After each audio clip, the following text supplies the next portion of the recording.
विविध विविध प्रश्नावली 3 में 76 क्वेश्चन अपने कर लिए थे। 7वां क्वेश्चन में ध्यान दो। एक निर्माता 3 प्रकार की वस्तुएं, एक निर्माता जो है वो 3 प्रकार की वस्तुएं एक्स वाई और जेड का उत्पादन करता है। उत्पादन का मतलब क्या हुआ? बनाता है। कौन बनाता है? निर्माता। एक्स वाई जेड वस्तुओं का उत्पादन करता है। कितने प्रकार की वस्तुएं बनाता है? 3 प्रकार की बनाते हैं। एक्स वस्तु, वाई, इनके नाम है जिनका वह दो बाजारों में विक्रय करता है। विक्रय करने का मतलब क्या हुआ? जिनको वह दोनों 2 बाजारों में बेचता है। 2 विभिन्न प्रकार के बाजार है, उनमें वह उनको बेचता है। पहले बनाता है और फिर उनको बेचता है। ठीक है, नीचे क्या दे रखा है? वस्तुएं की वार्षिक बिक्री नीचे सूचित है। बाजार फर्स्ट में उत्पादन X से उत्पादन Y, उत्पादन Z। मतलब बाजार फर्स्ट में X वस्तु कितनी बेचता है? 10,000। बाजार फर्स्ट में Y वस्तु जो है वो 2,000 बेचता है।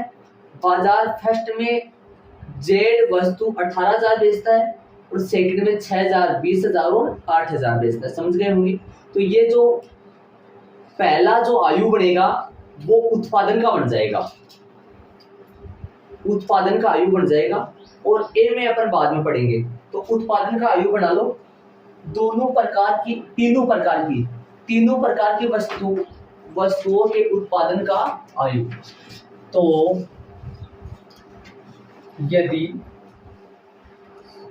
यदि उत्पादन लगा लो, सिर्फ इतना है। उत्पादन का जो आयु बनेगा वो क्या बनेगा? उत्पादन का आयु मान लो ए है ना। ए बराबर जैसा बन रहा है वैसे बना लो सेम। कितना क्या बन रहा है वो लिख दो। 10,000,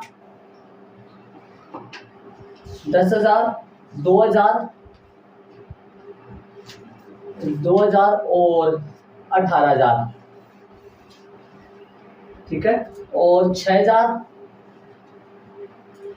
20,000, 8,000। ये उत्पादन X है, ये उत्पादन Y है और ये उत्पादन Z है। और ये फर्स्ट बाजार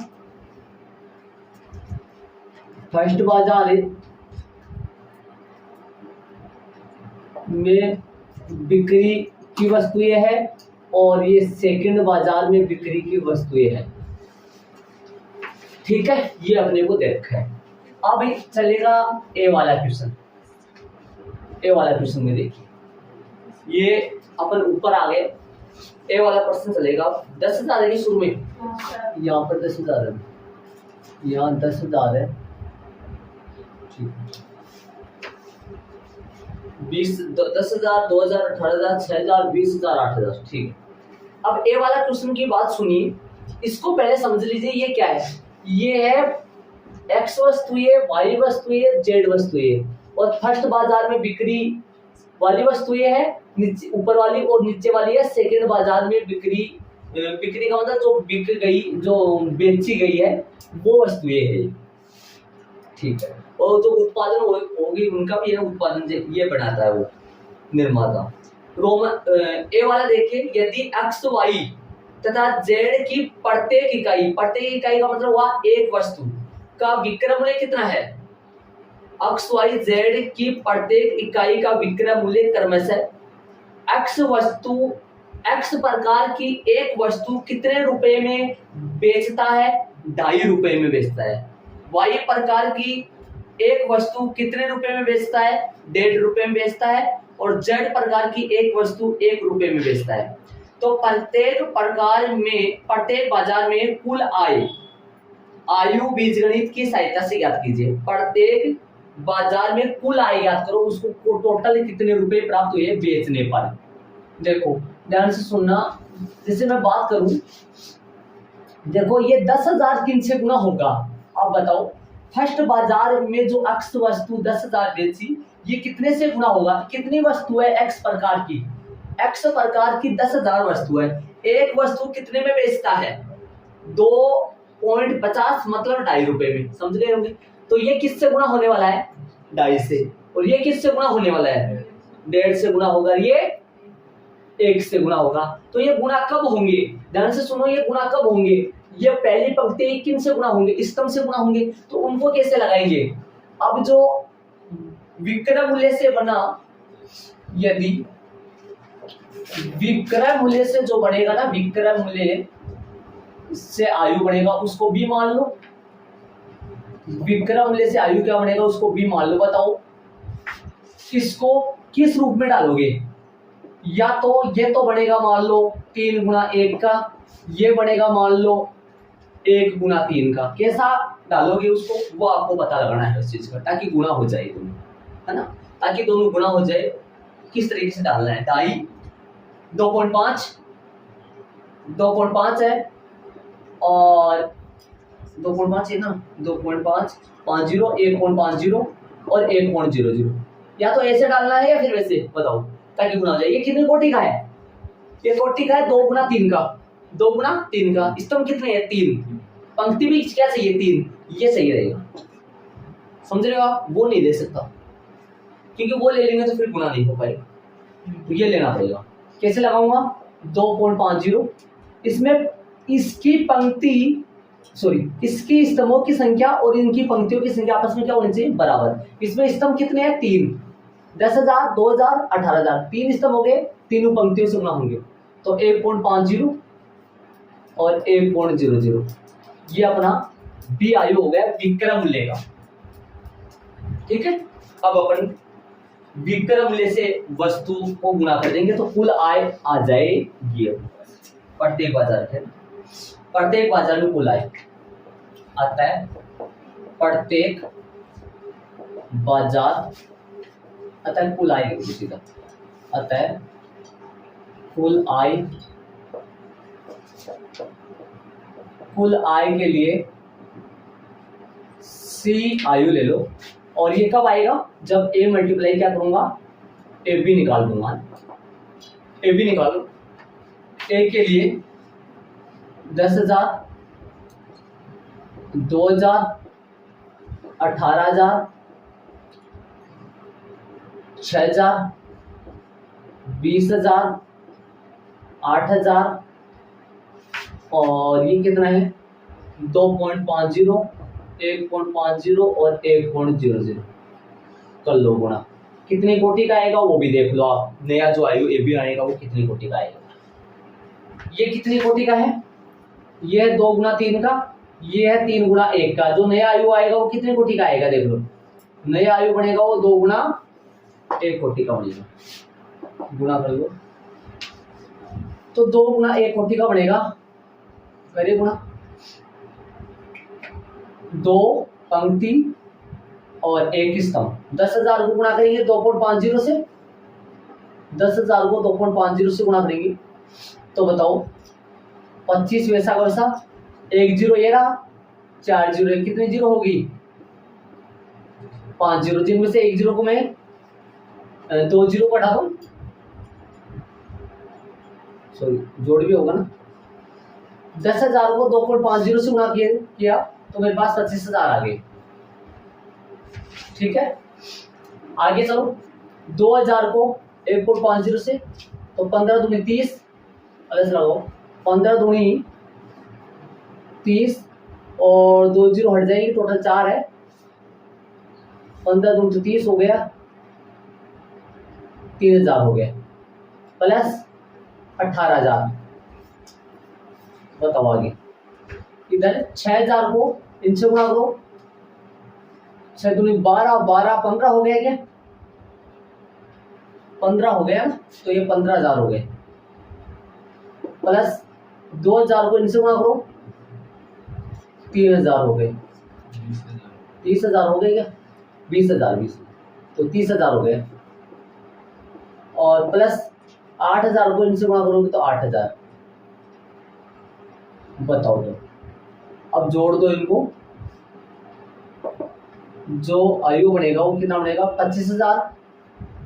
ये कितना हो गया? 25, 28, 28, 18, 46,000। नीचे वाला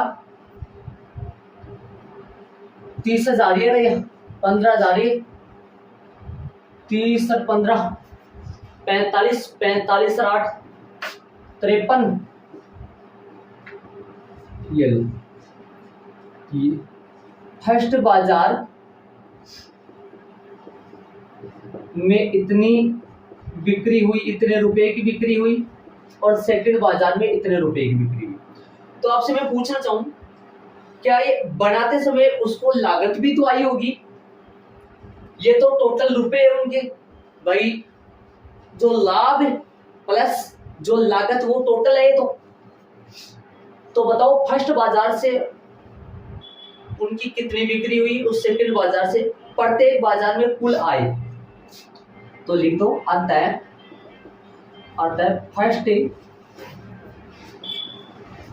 फर्स्ट बाजार में कुल आय, फर्स्ट बाजार में कुल आय बराबर 46,000 रुपए, तथा सेकंड बाजार में कुल आय बराबर में 53,000 रुपए। इतने रुपए उन्होंने बेचने पर, मतलब उन वस्तुओं की बिक्री उन्होंने किया, तब टोटल विक्रय मूल्य आ गया ये उन वस्तुओं। तो ये अपना रोमन में पहला ए वाला हो चुका है। बी वाले में अपन चलेंगे, इसको ऐड कर लो।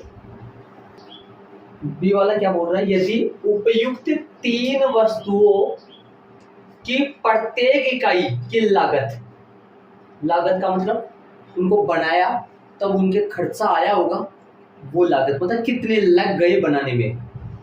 एक एक्स वस्तु बनाए तो 2 रुपए की लागत आती है, एक वाई वस्तु बनाए तो 1 रुपए की लागत आती है, और एक जेड वस्तु बनाए तो 50 पैसे की लागत आती है। तो ऐसे बताओ, एक वस्तु एक्स एक वस्तु बेचता है, एक्स प्रकार की एक वस्तु बेचता है, तो कितने रुपए, वो कितने रुपए में बेचता है? 2.5 रुपए में। लागत कितनी आ रही है नीचे देखो, 2 रुपए की, बनाने में 2 रुपए आ रहा है एक्स का। कितने रुपए बचता है एक एक्स प्रकार की वस्तु में, कितने रुपए का लाभ होता है उसके? 50 पैसे का लाभ होता है, समझ रहे हो। एक वाई प्रकार की वस्तु बेचता है तो 1 रुपया और 50 पैसे में बेचता है, लागत कितनी आती है नीचे देख लो, 1 रुपए की लागत, तो इस पे भी 50 पैसे बचता है इसके बेचने पर। एक जेड प्रकार की वस्तु 1 रुपए में बेचता है, एक जेड प्रकार की वस्तु बनाने में कितनी लागत आती है किताब में देख लो, 50 पैसे की आती है, तो 50 पैसे इन पे बचा। प्रत्येक वस्तु को बेचने में 50 पैसे का लाभ हो रहा है, ठीक है। तो ये क्या बोल रहा है, कुल लाभ ज्ञात करो। तो पहले तो टोटल लागत ज्ञात कर ले। यदि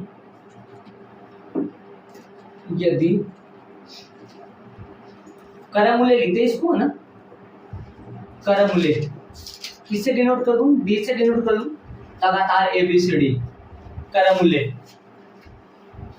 मूल्य को मैं डी से डिनोट कर रहा हूं, डी का मतलब हो गया, है ना, डी आयु हो गया, क्रय मूल्य मतलब कितने में बेच रहा है। बताओ एक वस्तु कितने में बेच रहा है एक्स प्रकार की, 2.00, वाई प्रकार की 1.00, और जेड प्रकार की वस्तु 0.50, ठीक है। तो कुल लागत निकाले, कुल लागत की निकाल लो, ये क्या आएगा बताओ। कुल लागत कैसे निकलेगी? यहां कुल आय है ना, यहां कुल आय है और यहां कुल लागत है। कुल लागत कैसे निकलेगी? जब अपन किन को गुणा कर दे, क्रय मूल्य को, एक ये प्रत्येक वस्तु के क्रय मूल्य है 1 का, और वस्तु कितनी है ऊपर रही, तो गुणा कर देंगे तो क्या आ जाएगी, कुल क्या आ जाएगा, कुल लागत आ जाएगी।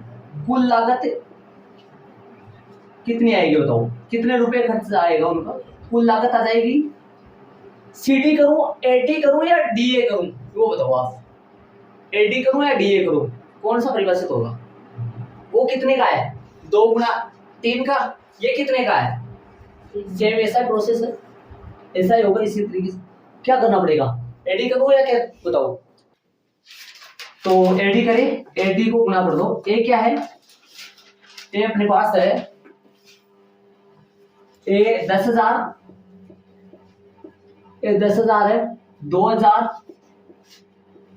2,000 है, 18,000 और नीचे है 6,000 और ये 20,000 और ये 8,000। डी क्या है, डी है 2.00, 1.00 और 0.50। कर लो, गुना करेंगे तो अपने पास कुल लागत आ जाएगी, जो जितने रुपए लगे ना उनको बनाने में वो आ जाएंगे अपने पास। तो गुना कर लें इनको,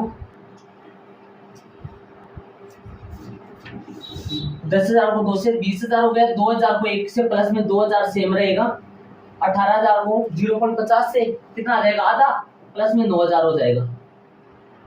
बताओ आगे। 6,000 को 2 से 12,000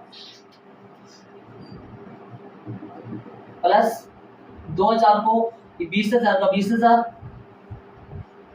इस 12,000 20,000 और ये प्लस में 4,000, 4,000 हो गए। बताओ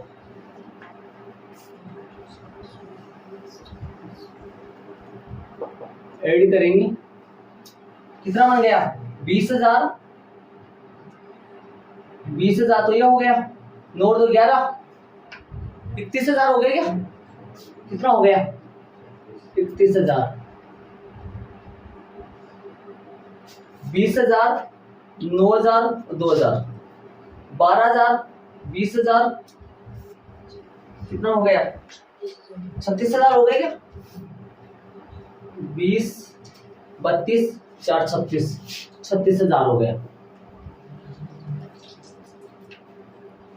ये इनके लागत आके क्या है, फर्स्ट बाजार और सेकंड बाजार का मूल्य वो थोड़ी लगाएंगे, क्योंकि भाई जैसे मान लो ये तो लागत है, तो बताओ अभी अब अपने पास क्या क्या करना है, लाभ। तो बताओ यदि वो फर्स्ट बाजार में तीनों प्रकार की वस्तु बेचता है तो कितने रुपए मिलता है उसको, 46,000 रुपए। और यदि तीनों प्रकार की वस्तु बनाता है, वो इतनी इतनी बनाता है, तो उनके कितने रुपए का खर्चा आता है, 31,000 रुपए का खर्चा आता है ना, फर्स्ट बाजार के मुताबिक देखे तो। और सेकंड बाजार के अनुसार देखा जाए तो 53,000 में जो वस्तु बिकी उनकी लागत कितनी है। तो लाभ कैसे निकलेगा, लाभ निकालने के लिए अपन क्या करेंगे, माइनस करना पड़ेगा, माइनस कर आता है परसेंट के मुताबिक आता है कुल लाभ, आता है कुल लाभ एफ बराबर माइनस कर दो, किसमें से कौन सा घटाओगे बताओ, कौन से, सी माइनस ई, क्या सी माइनस ई, सी माइनस ई कर दो भाई माइनस। कैसे माइनस करोगे, 46,000, 53,000 माइनस 31,000, 36,000, 36,000 भैया कितना बचेगा बोलो। ये फर्स्ट बाजार में लाभ है, ये सेकंड बाजार में लाभ। 46 माइनस 31 कितना बच गया, 9 और 6 15, 15,000, ये कितना 17,000 आता है। फर्स्ट बाजार में लाभ बराबर 15,000 रुपए तथा सेकंड बाजार में लाभ 17,000 रुपए। ये इनका आंसर आ गया। देखो आयु x ज्ञात कीजिए, यदि x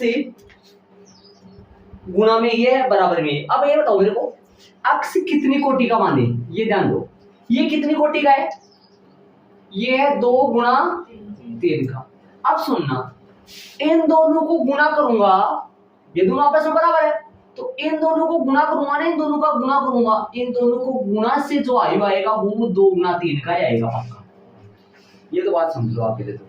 ऐसे बताओ, ये 2 गुणा 3 का है, तो इन दोनों को गुणा करने से जो नया आयु आएगा वो भी 2 गुणा 3 का आएगा, क्योंकि तभी तो बराबर होगा वो तो। ठीक है, अब इन दोनों को, ये दोनों कितनी कोटि के होने चाहिए ताकि 2 गुणा 3 का नया आयु बन जाए, ये रफली समझना है, ध्यान दो। ये तो पता है कितनी कोटि का है, ये तो 2 गुणा 3 का। अब यहां से तो 3 आ रहा है, ये तो समझ में आ गया, यहां से 3 है, यहां पर कितना आ रहा है 2।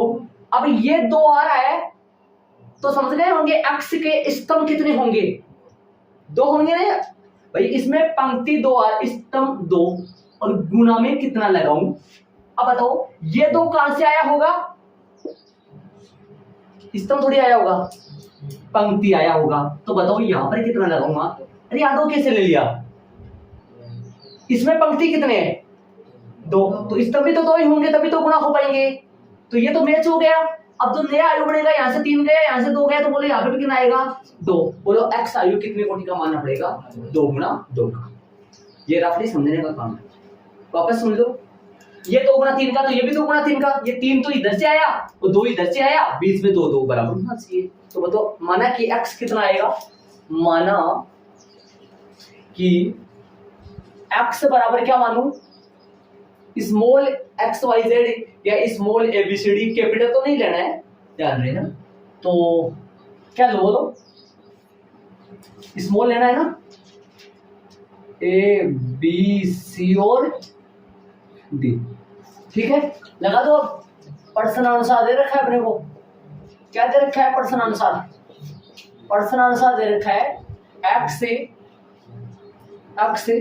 1 2 3 1 2 3 4 5 6 बराबर में कितना है, -7 -8 -9 और 2 4 6।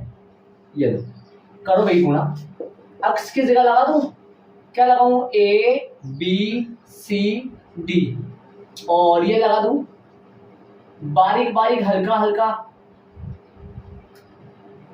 ऐड करो, हो जाएगा, वैसे तो होने वाला है। इधर गुणा कर लो इसको, -7 -8 -9 2 4 6। अब क्या करना है, गुणा कर दो इनको, कैसे करोगे बताओ। एक ए हो गया, बी प्लस में 4b हो गए, ए और 4b प्लस में 4b। पहली, ये नीचे कितना आएगा, 2 गुणा 3 का आएगा ना, और 2a प्लस 5b हो गया, 3a प्लस 26, 3a प्लस 26। नीचे बताओ, c प्लस 4d,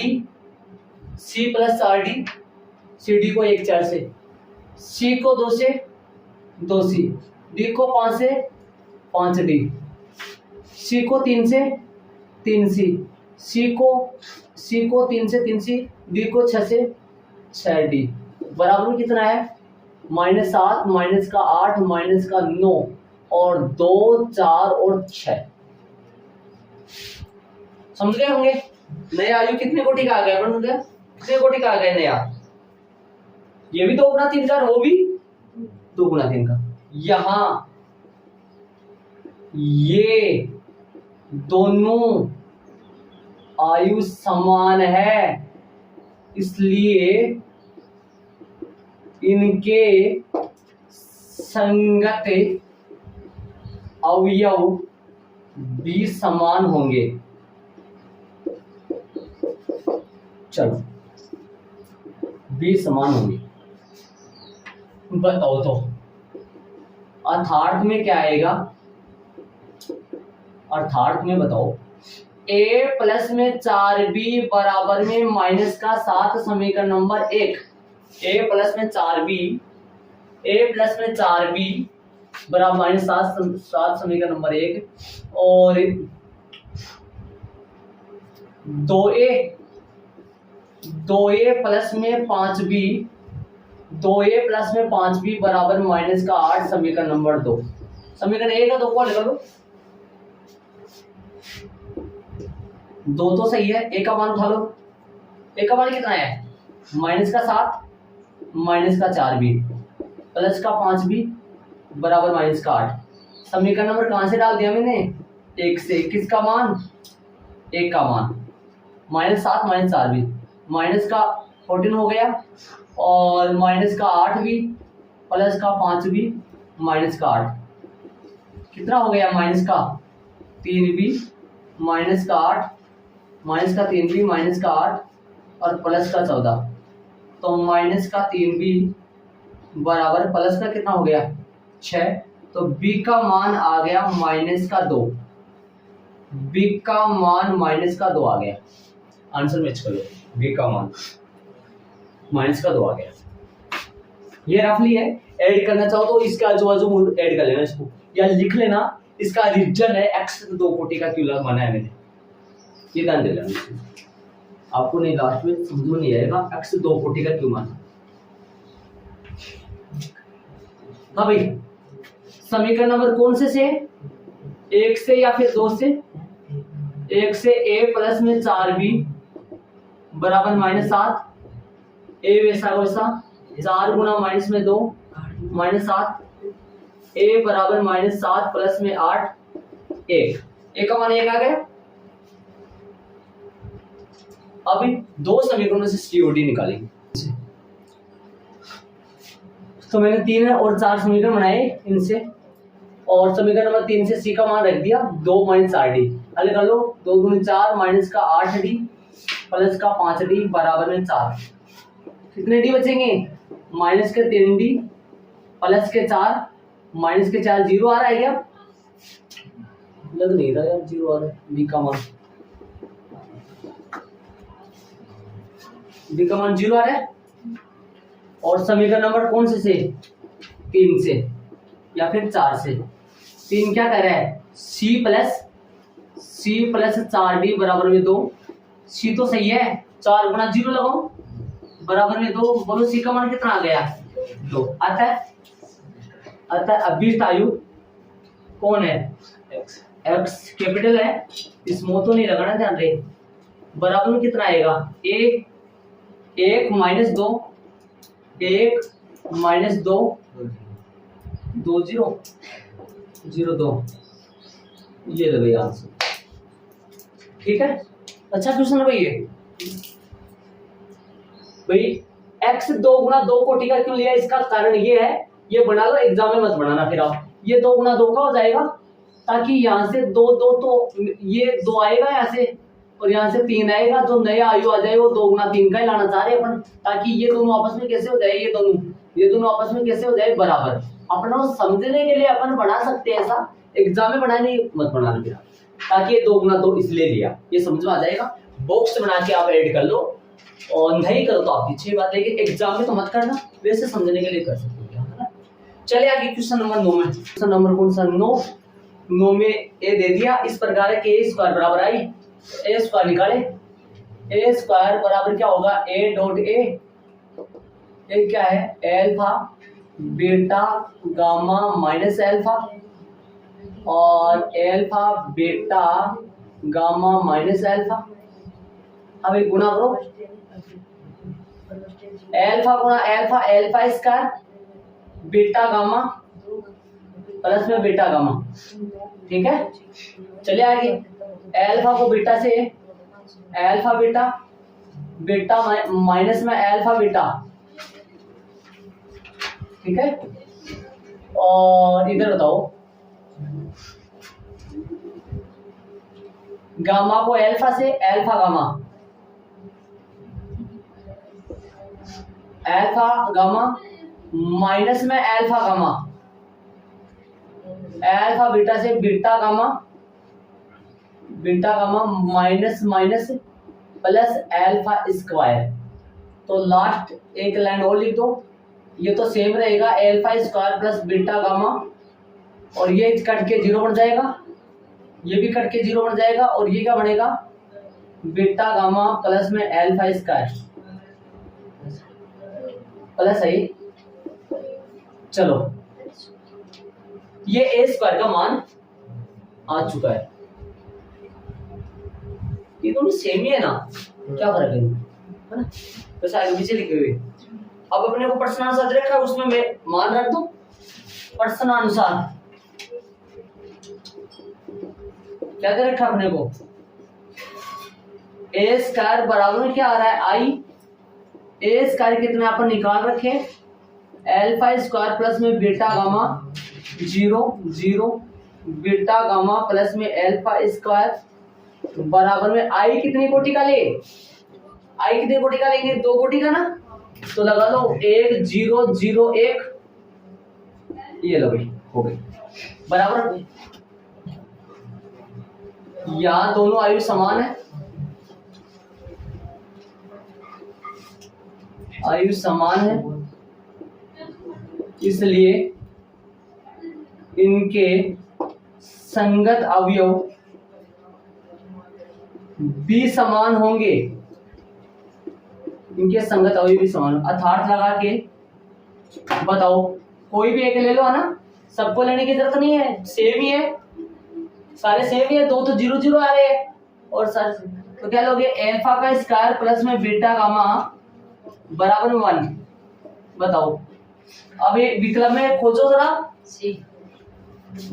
1 इस तरफ ले आओ, माइनस में 1, या एल्फा का स्क्वायर प्लस में बीटा गामा -1 बराबर में 0, लेकिन मैच नहीं हो रहा है, लेकिन विकल्पों में देख लो कोई मैच नहीं हो रहा है, तो अपने को मिलाने के लिए सी लाने के लिए अपन दोनों पक्षों को किससे गुणा कर दो, माइनस से गुणा कर दो, माइनस को छोटा कोई ना पड़ी नहीं ले जाता, जो आपकी इच्छा, 1 को इधर लाओ प्लस का, ये माइनस में एल्फा स्क्वायर माइनस में बीटा गामा बराबर में 0, अतः विकल्प कौन सा सही है, अतः विकल्प सी सही है, ये लो विकल्प सी सही है। मैं माइनस से गुणा विकल्प मिलाने के लिए गुणा किया है मैंने, वैसे तो ऊपर वाला भी सही है लेकिन विकल्प के लिए, ठीक है। चलिए आगे क्वेश्चन बताओ भाई, प्रश्न नंबर 10 में बोला है यदि एक आयु सममित तथा विषम सममित दोनों ही है, प्रश्न में ए नहीं लगा रखा है, मैंने ए ले लिया है, यदि आयु ए सममित तथा विषम सममित दोनों है, दोनों ही है, ये लगाएंगे या है, ये लगा दो, ठीक है। इसलिए ए डेस बराबर में ए, समझ गए होंगे समीकरण नंबर 1, तथा एक बात और बताओ ए डेस से बराबर माइनस ए, समीकरण नंबर 2, समीकरण नंबर 1 व 2 से, समीकरण नंबर 1 व 2 से क्या बातें आएगी, 1 और 2 से क्या मैच होगा, देखो ए बराबर में माइनस ए आया कि नहीं आया, ए बराबर माइनस ए आ गया सभी 1 और 2 से, तो ए प्लस ए बराबर में ओ, आयु इधर आता है ना तो उधर ओ बचता है, जो कि 0 0 सारे अवयव होते हैं उसके, 2a बराबर में 0 या ओ, ए बराबर में 1 बटा 2, तो ये ओ आएगा, तो कैसा आया ए बराबर में ओ आया, मतलब ए कैसा आया, 1 0 आएगा, तो क्या लगाओगे, अतः आयु ए 1 0 आयु,